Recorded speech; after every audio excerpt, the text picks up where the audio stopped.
নমস্কার, সকলকে স্বাগত জানাই। আশা করি আপনারা যে যেখানে আছেন সকলেই ভালো আছেন। আমিও আছি ভালোই। আজকে প্রচণ্ড ঠান্ডা পড়ছে, 6 ডিগ্রি তাপমাত্রা।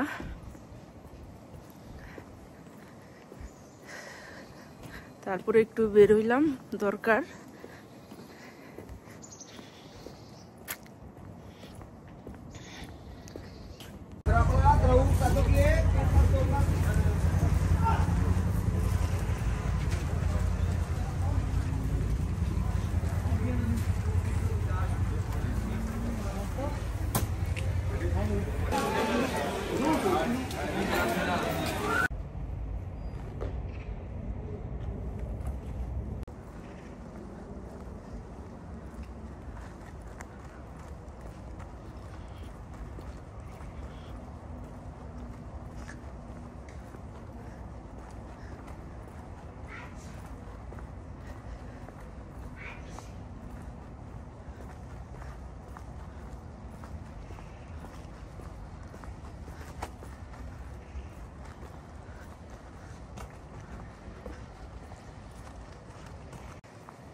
রান্না করবো যে পোয়া মাছ, ভিজিয়ে রাখছিলাম আগে, এখন যে সুন্দর করে ধুয়ে নেই। পোয়া মাছ কি দিয়ে রান্না করুম দেখি, নাহলে সরিষা দিয়ে রান্না করে রাখুন। দিয়ে দিছি লবণ আর দিয়ে দিলাম হলুদ। এখনো হলুদ আর লবণ মাখায় রাখি।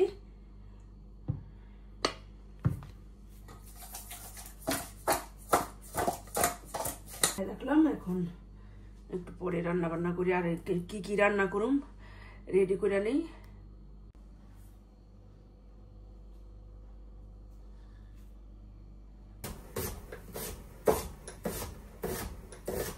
পেঁয়াজটা কেটে নেই।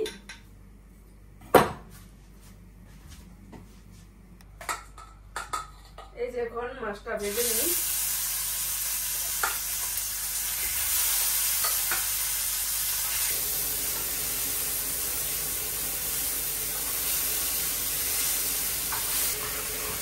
সরিষা বাটাটা রান্না করুন পোয়া মাছটা।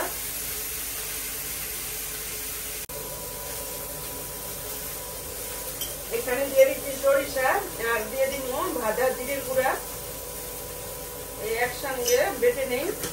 আর দিয়ে দিব কাঁচামরিচ।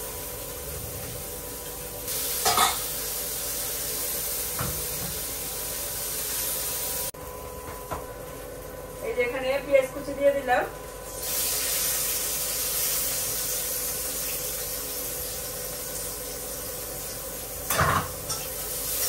একটু ভাজা ভাজা হইলে তারপরে যে হলুদ মরিচ দিয়ে দিব।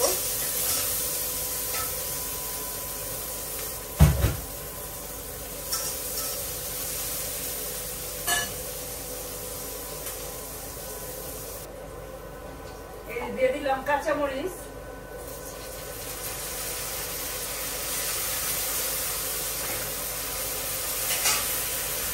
একটু জল দিয়ে দিলাম মশলাটা কষানোর জন্য।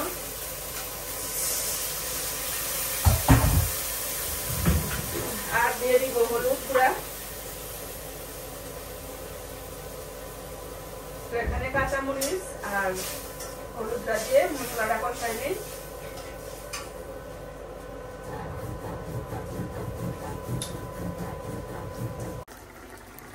এই যে দেখো আমার পোয়া মাছের তরকারিটা একটু পালং শাকের পাতা দিয়ে দিছি। এই যে আর তরকারিটা হয়ে গেছে প্রায়। এই যে এখন সরিষা বাটাটা দিয়ে দিব। সরিষা বাটা দিয়ে এই যে নামাই নিমু এখন।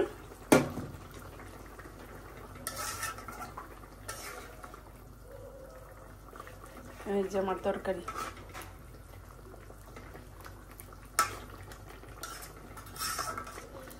আর সামান্য একটুখানি জাল দিব, তারপর নামায় ফেলাম।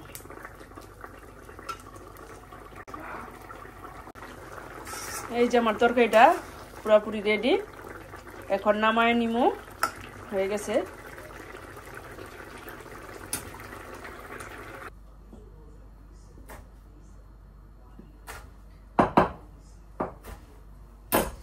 যে ডালের মধ্যে মরিচ দিয়ে দিলাম,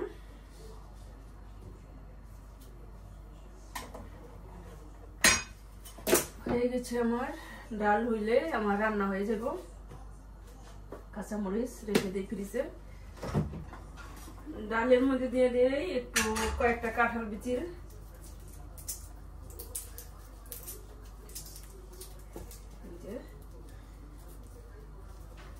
কিছু ডালের মধ্যে কিছু না দিলে ভালো লাগে না, কিছুটা দিই সবজি।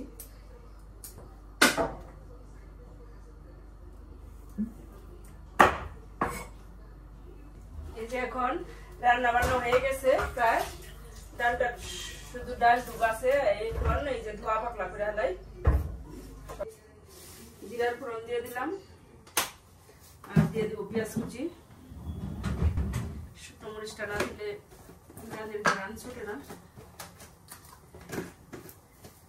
শুকনো মরিচ দিলে ডালে অনেক ফ্লেভার আসে সুন্দর। দিয়ে দিলাম, আর দিয়ে দিব ধনে পাতা, দিয়ে দিলাম পেঁয়াজ কুচি। এখন আমার রান্না প্রায় রান্না শেষ। এখন এই যে পরিষ্কার করে নেই সবকিছু।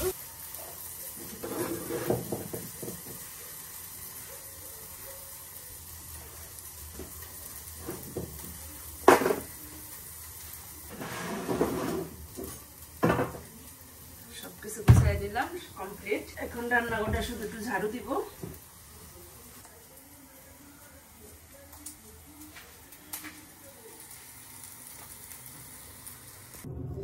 এই যে এখন ভাত খেতে বসছি, রান্না বান্না করে পরিষ্কার পরিচ্ছন্ন করে রান্নাঘরটা, তারপর আইসা বললাম ভাত খেতে।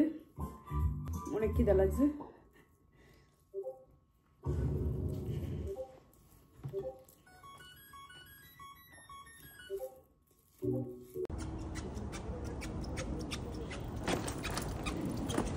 এই যে ছেলে কলেজে যেতেছে গা। এখানে জল বসাই দিছি। এই যে জলের মধ্যে দিয়ে দিলাম একটু লবণ দিয়ে দিলাম, জলের মধ্যে দিয়ে দিলাম লবণ। আর এই যে আছে চালের গুঁড়া, পুলি পিঠা বানাবো। এখন এই যে জলটারে ফুটাই নিই আগে। জলটা ফুটে উঠছে, এখন চালের গুঁড়াটা দিয়ে দিই।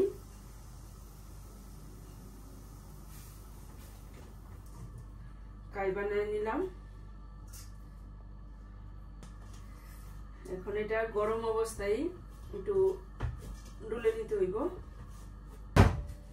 এখন এটা একটু এভাবে রাখি, আর একটু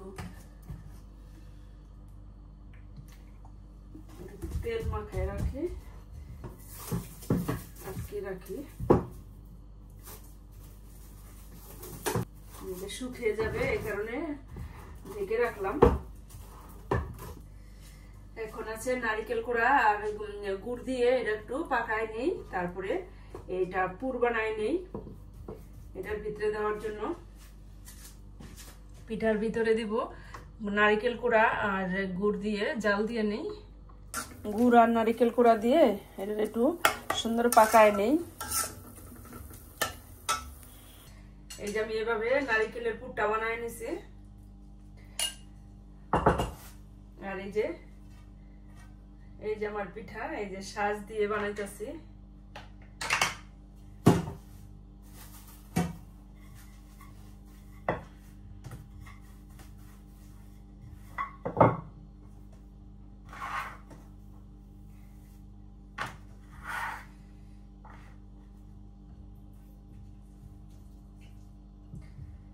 এই যে এভাবে বানিয়ে নিতেছি।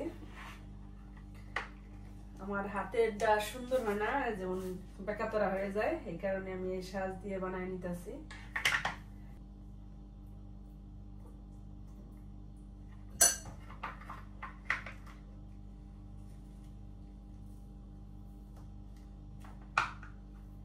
এই যে দেখো অনেক সুন্দর হয়েছে। এই যে আমি এখন এই যে শাক দিয়া বানাই না বানাইয়া হাতেই বানাইতেছি, হাতেই সুন্দর হইতেছে। এই যে এভাবে আমি যেমন পারি তেমনই বানাই নিতেছি। হাতেরটাই সুন্দর, একটু ফুলা ফুলা মোটা মোটা হয়, আর সাজেরটা যেমন পাতলা হয়, আমি এই কারণে হাতেই বানাইতেছি। নিজের হাতে বানাইতেছি, এইটাই অনেক।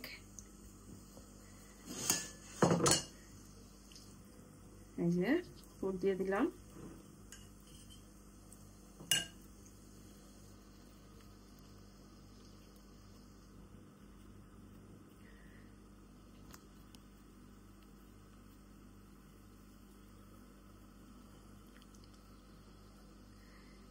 যেমন এটা মুড়িটা ভাঙ্গা দিতেছি, যেমন পারি তেমনই দিতেছি। অনেকেরটা অনেক মানুষেরটা সুন্দর হয়, আমারটা তেমন সুন্দর হয় না, তারপরেও হাতেই বানাই নিতেছি। এই যে দেখো এখন জলে ভাপ উঠে গেছে, এখন জল এই যে সিদ্ধ বসামু। এটা ভাপে পুলি সিদ্ধ দিয়ে দিলাম, ঢেকে দিলাম। এই যে দেখো আমার পিঠাটা কেমন হয়েছে কমেন্টে জানাইবা। অনেক সুন্দর হয়েছে, দেখো সেরকম হয়েছে, খাইতেও টেস্ট। ভাপে সিদ্ধ পুলি। ভিডিওটি এখানেই রাখছি, আর বড় করব না। আবার দেখা হবে নতুন একটি পর্বে। যদি আমার ভিডিওটি ভালো লাগে তাহলে লাইক কমেন্ট শেয়ার করে সাবস্ক্রাইব করে পাশে থাকবেন। ধন্যবাদ। আবার আসবো নতুন একটি ভিডিও নিয়ে।